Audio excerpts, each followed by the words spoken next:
stiamo lavorando e confrontandoci sui temi per guardare al futuro.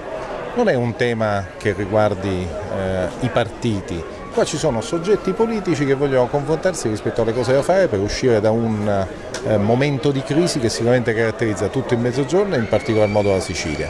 Si tratta quindi di confrontarsi, di cominciare a uscire temi, non parole della politica, e su questo credo che ci sia la disponibilità da parte di tutti.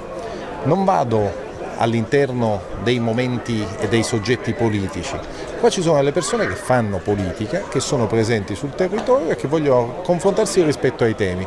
Poi per parlare di contenitori, per parlare di prospettive, di questo sicuramente c'è tempo e lo faremo in futuro, non è questo il momento. Oggi è il momento di parlare dei temi e credo che su alcuni temi oggi non ci parliamo di confronteremo. nomi, perché parlate di nomi?